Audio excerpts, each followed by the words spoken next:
All right, one of my favorite guys, Dion Dawkins, the all-pro left tackle for the Buffalo Bills. They've had a lot of movement in the last couple of years, but this is the best version of Buffalo. James Cook, Dalton Kincaid, now with Dawson Knox, Dion Dawkins, Amari Cooper. Now they've got the full component to me, and he is joining us now live from the Bills facility. So, you know, it was interesting. I said this on the air.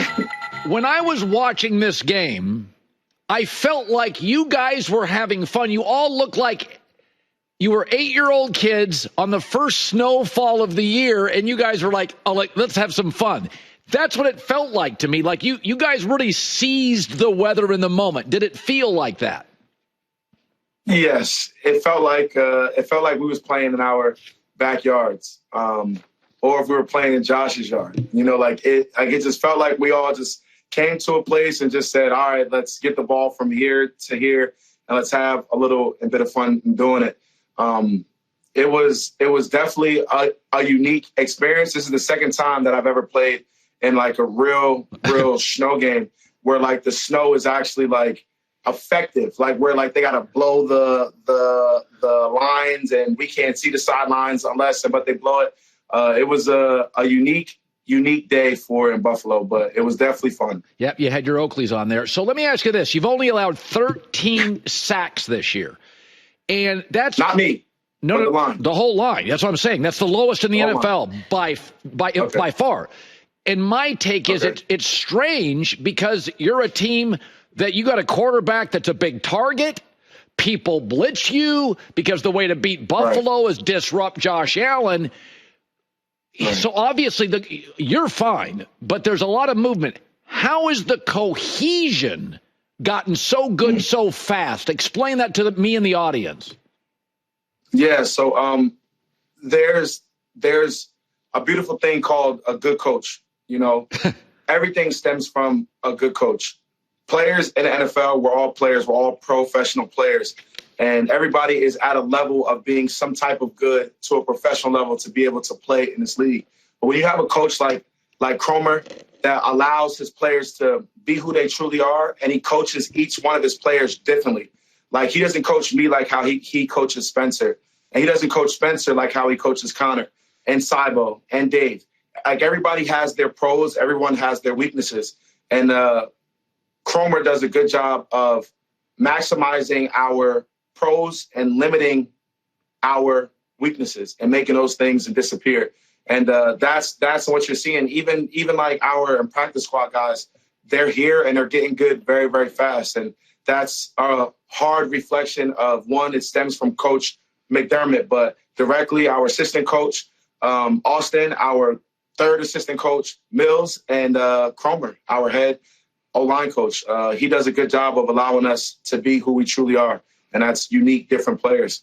So Dion Dawkins joining us, 8th season in the NFL, 3-time Pro Bowler. 8th. And, Julian Edelman told me once this about the Patriots dynasty. He goes, even though it was me and Gronk and Belichick and Brady, every team had a different personality. And about mid-October, you'd be like, oh, this team, this is grittier. This one's a little louder. Right. And I always thought that was fascinating. I'm like, well, the core players are all here. Well, your core players are mostly all here. Tell me the vibe today and last year at this time. What is the vibe? Has it changed this year?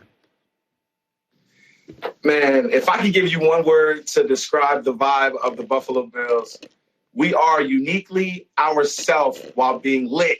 And that's not one word. It's a sentence, but we're just ourselves. Like the vibe is just self. Everybody is a true version of who they are. Like Coop is not a big celebrator. Coop is not going to do a touchdown dance, right? Our guy, Mac is going to walk in the game without shoes on. Dion is going to do something different. He might put some Oakley shades on.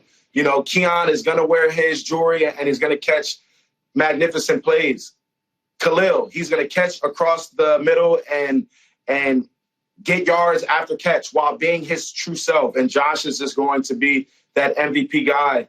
But we're litly ourselves is, I would say, but in a confidence level of humble. Like we're humble, We're not like, oh, we're the big dog, da-da-da-da. No, we are just uniquely who we are, and we're playing Buffalo Bills ball.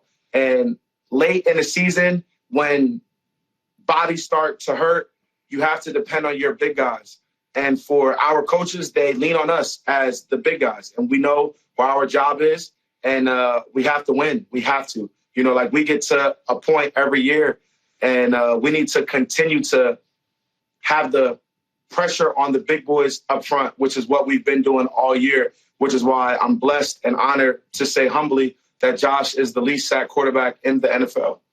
Yeah, it's, it is. I think I've asked you this before. Josh Allen's like a superstar. Like he is. You're going to tell your grandkids in 20 years, you're like, it's like playing with Dan Marino. You'd be like, you played with Josh Allen. You're like, played with him. I protected him. Right. Like I was his guy. I protect that guy. Yeah. Like I protect Dwayne Johnson. That's who Josh is to me. Josh is the Rock Dwayne Johnson, right? I'm drifting cars and Fast and Furious. I'm protecting them. This is my dog. This is Dom, the Rock Dwayne Johnson. It's the crew, man. Does he ever, when you're in your meetings, because he can't see everything, have you ever been in a meeting after a game and Josh Allen sees you pancake a guy that he didn't know happened during the game, and in the meeting, tell me about that. Like, what are those meetings like? Because he can't watch every little movement you make.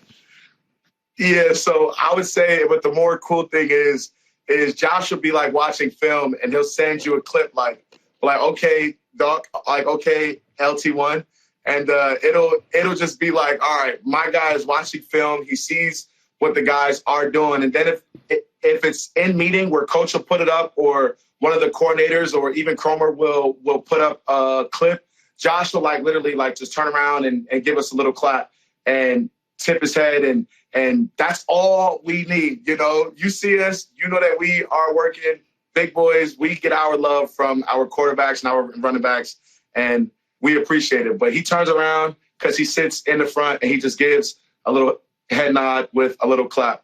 And, it's kind of like give me 3 claps and a Ric Flair, or 2 claps and a Ric Flair. So clap, clap, woo! Well, you're heading to L.A. against the Rams. You've had a remarkable season. I've said this before. I think America wants to see the Bills and the Lions play. And we only have a minute left, but I did think the way you beat Kansas City was different this time. I thought it was different. It was a good battle. It was a good battle, and we consistently have in good battles every year. They beat us, we beat them. They beat us twice. Sometimes we beat them once and we lose the second one, and sometimes vice versa. But it's just good on good. They are a great team. They show it every year consistently, and we're honored to be able to stand head-to-head and play at a high level against those Chief guys. Yeah, I mean, it's really become, in my opinion, as good a rivalry. It's got a Manning Brady feel to it. It really does. It's got a Marino Elway feel to it. It's got you don't get many of those. Right. You're in the middle of it, man. You're in the middle of history right now. And the key is winning that game in January. Dion Dawkins, safe travels, my man. Thanks for coming on the show. Yes, sir. Always, man. Much love. You're my dog. I appreciate you. It's an honor as always. Much love. Dion Dawkins, a great one. Hi, everybody. It's me, Uncle Colin. Subscribe here to get the latest from the herd, including exclusive behind-the-scenes videos and more, wherever you may be, however you may be watching. Thanks again for making us part of your day.